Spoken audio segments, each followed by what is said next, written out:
Olá, tudo bem com vocês? Depois de muito tempo retornando aqui a fazer os vídeos, né? E a gente vai iniciar, logo sem mais delongas, né?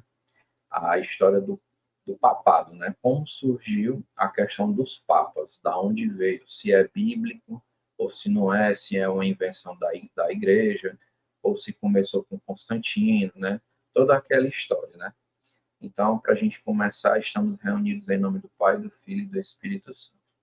Bem, então o papado começou, né? Nós católicos cremos, e não precisa nem ser católico, né? Historicamente, nós conseguimos provar que o primeiro papa foi o apóstolo Pedro, né? Claro que na Bíblia não vai ter esse nome papa, né? Não, pelo menos desse jeito.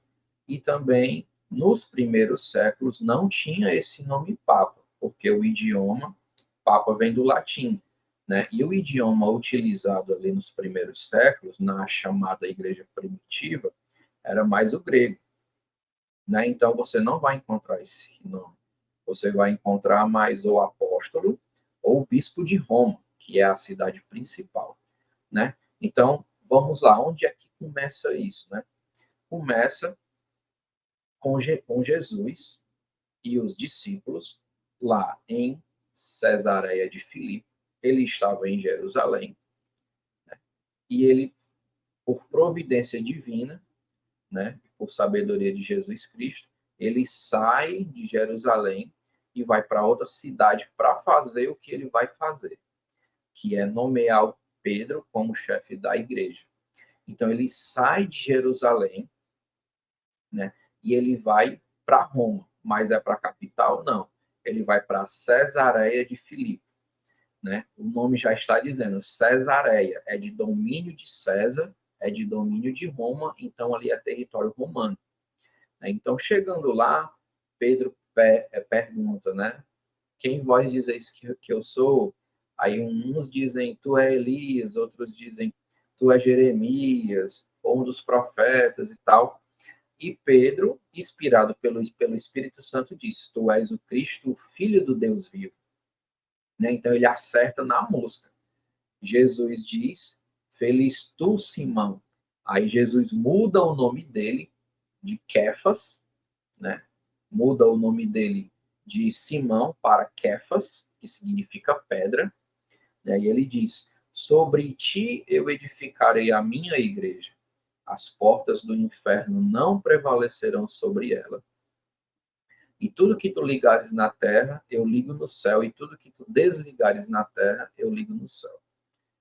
Então, Jesus está dando a chave da casa dele para Pedro. Né? Você só dá a sua chave da sua casa, para tomar de conta da sua casa alguém de confiança. E há uma prefiguração, obviamente, disso lá no Antigo Testamento, onde o Antigo Testamento é sombra do Novo. Né? Então, tudo que acontece no Antigo Testamento acontece de forma imperfeita e acontece de forma plena no Novo. É isso aí a gente já viu em outras ocasiões, principalmente se tratando de Jesus, Maria, 12 tribos de Israel, 12 apóstolos e muitas outras coisas. Né? Então, lá em Isaías tem um trecho onde duas cidades estão em guerra, né? E uma cidade ganha a guerra, né?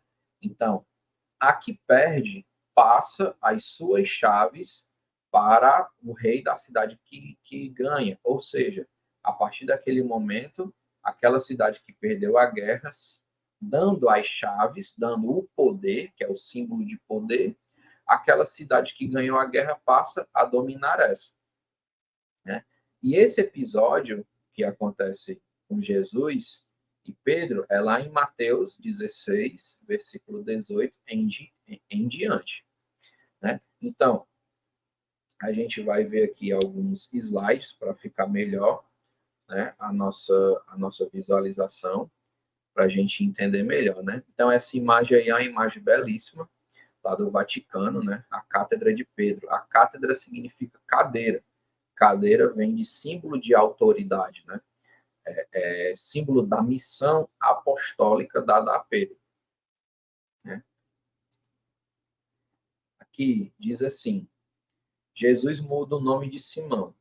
Achamos o Messias, que quer dizer o Cristo, o ungido de Deus. Levou a Jesus e Jesus fixou nele o olhar e disse: Tu és Simão, filho de João, e serás chamado Quefas, que quer dizer pedra. Está lá em João 1, versículo 40, mas também tem em Mateus 16, versículo 18. Né? Após a ressurreição, Jesus confirma Pedro: Simão, filho de João, ama-me mais do que este? Respondeu ele: Sim, Senhor, tu sabes que eu te amo. Disse-lhe Jesus: Apacenta as minhas ovelhas, apacenta os meus cordeiros. Então, Jesus, nesse trecho, pergunta para Pedro 3 vezes, que é para ter a ênfase, para ter a certeza de que ele é o pastor, né? Claro que todos os apóstolos são pastores. Jesus deu a autoridade de ligar e desligar a todos, mas em especial ele deu as chaves a Pedro. Ele direciona a palavra à pessoa de Pedro. Né? Então ele tem um destaque maior. Né? Então, quando ele diz apacenta as minhas ovelhas, lá no idioma original, no grego, no qual o discípulo escreveu, está dizendo apacenta é poimene, né, que quer dizer governa, exorta, cuida, né, dá lição, né, adverte quando for preciso, entendeu? Então, é o símbolo do pastor ali, né, por excelência, é Pedro. Lá em João 21.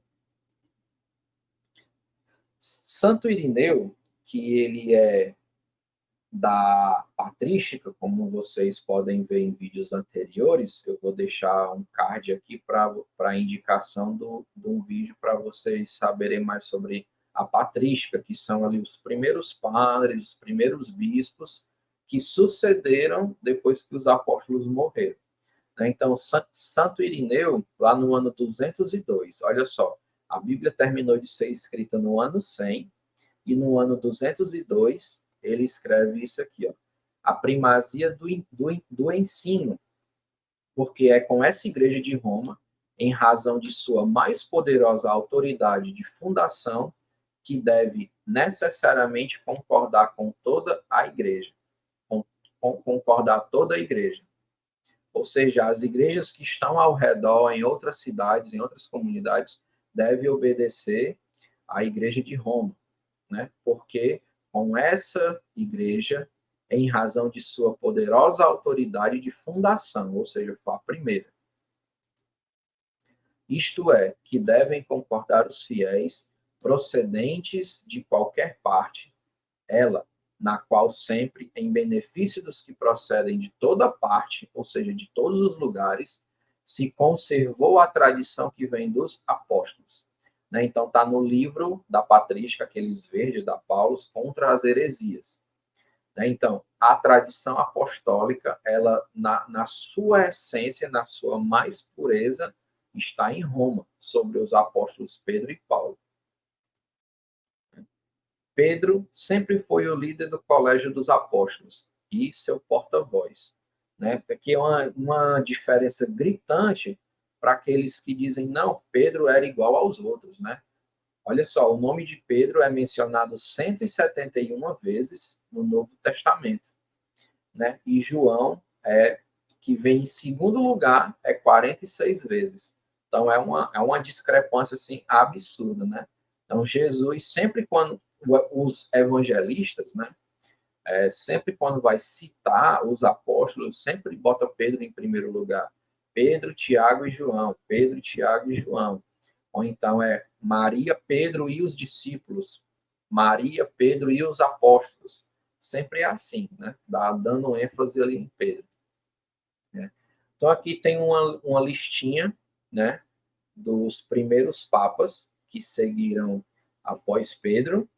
Né? Se você for em uma missa solene, uma missa de solenidade, o padre vai rezar a oração eucarística 1, e você vai poder ver ele rezando esses nomes aqui. Quando você ouvir esses nomes, Lino, Anacleto, Clemente, Evaristo, Alexandre, bote na sua cabeça que esses daí são os primeiros papas, né? Então está fazendo menção à rocha que é Pedro, né? A sucessão apostólica. E se a gente for andando para frente, aí a gente tem até os 6, se a gente for andando nesses 2000 anos, a gente vem chegar aqui no Papa Francisco de hoje, né? Então isso aí é comprovado, sim, historicamente, né? Então tá aqui, Pedro morreu por volta do ano 67, como vocês podem ver aí. Aí depois dele vem Lino, né? Lino e Clemente, que é o segundo e o quarto, eles estão citados nas Sagradas Escrituras, certo? Então, eles sucedem Pedro, né? Claro, eles conheceram Pedro, receberam o evangelho da boca de Pedro, não tinha Novo Testamento ainda, não tinha Bíblia, né? Então, eles receberam ao vivo e a cores, né? Eles receberam o evangelho da boca de Pedro, e assim eles foram passando a tradição para os outros bispos, outros padres, e assim foi, né? Então, o apóstolo Pedro morreu ali por volta do ano 67 e depois Lino assume. Curiosidade, historicamente comprovado que a Bíblia terminou de ser escrita por volta do ano 100, certo? Por volta do ano 100. E como a gente pode ver aqui, por volta do ano 100, a gente ainda está no quarto Papa, né? Que é Clemente Romano, Clemente de Roma. Ou seja, antes da Bíblia terminar de ser escrita, já estava no quarto Papa. Ou seja, o que é que a gente conclui disso?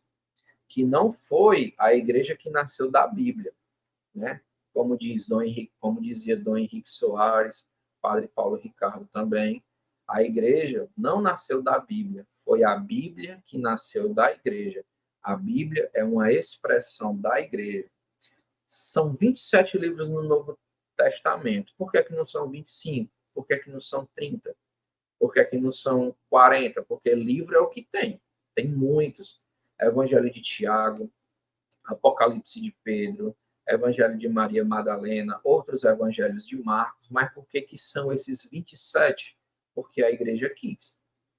Entendeu? Porque a igreja foi lendo e foi discernindo o que era canônico e o que não era. Certo? Aí a gente tem aqui um texto de Eusébio de Cesareia, que é um historiador eclesiástico. Inclusive, eu tenho um livro dele aqui. Muito bom esse livro. Né? Então, ele diz assim, ó, no seu livro História Eclesiástica. Depois do martírio de Paulo e de Pedro, Lino foi designado como primeiro bispo de Roma.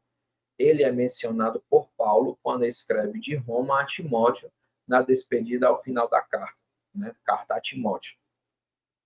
Segundo ponto, os bem-aventurados apóstolos Pedro e Paulo, depois de haverem fundado e edificado a igreja, puseram o ministério do episcopado em mãos de Lino. Está reforçando aqui o que está dizendo no primeiro. Esse Lino é mencionado por Paulo na carta a Timóteo. Terceiro ponto, neste tempo, os romanos eram ainda regidos por Clemente, que também ocupava o terceiro lugar dos que ali foram bispos, depois de Paulo e Pedro. O primeiro foi Lino, e depois Clemente, e depois Anacleto. Anacleto e depois Clemente, né? Clemente, como disse, seria o quarto papa. Né? Aí depois vem Clemente, sucede Evaristo, e Evaristo sucede Alexandre. Depois é instituído Sisto, o sexto, portanto, a partir dos apóstolos, e depois deste, Telésforo, que também sofreu gloriosamente o martírio. Logo, Higino, e depois Pio. E depois deste, Aniceto, havendo Sotero sucedido a Aniceto. Agora é Eleutério, que ocupa o cargo do episcopado, em 12º lugar, a partir dos apóstolos. Então, aqui, ele para de contar em Eleutério. Por quê? Porque é o da época dele, né? Aí ele diz aqui, ó, havendo Sotério sucedido a Aniceto. Agora é Eleutério que ocupa o cargo do episcopado, ou seja, o bispo de Roma, né? Em 12º lugar, a partir dos apóstolos. Então, a gente vê aí claramente a sucessão apostólica, né, seguindo a história. Isso aí a gente está no ano 200, no ano 180, por aí. Então, Constantino só vai instituir o Edito de Milão em 313. Quando Constantino institui o Edito de Milão em 313, a igreja já está no seu 40º Papa. Né? Inclusive, se eu não me engano, os 30 primeiros papas foram martirizados. O papado deles era bem curto, porque os imperadores romanos perseguiam muito e eles acabavam morrendo, ou decapitados, ou entregados às feras, ou queimado vivo, ou esquartejado, alguma coisa. Né? Então, tanto dá para a gente provar pela Sagrada Escritura, como dá para a gente provar historicamente. Né? Então, as provas são abundantes, né? Só não enxerga quem não quer. Então, depois vai ter mais vídeos explicando com mais detalhe cada papa desse, cada doutor da igreja daquela época, Santo Irineu de Lyon, Santo Inácio de Antioquia, São Policarpo de Esmirna, que são os padres apostólicos, né? Espero que vocês tenham gostado. Se inscreva no canal, compartilhe e acesse os outros vídeos que vai aparecer aí, que é um link com essa história, certo? Para a gente poder abranger tudo e entender tudo por completo, e não por pedaços, né? Muito obrigado. Em nome do Pai, do Filho e do Espírito Santo. Amém.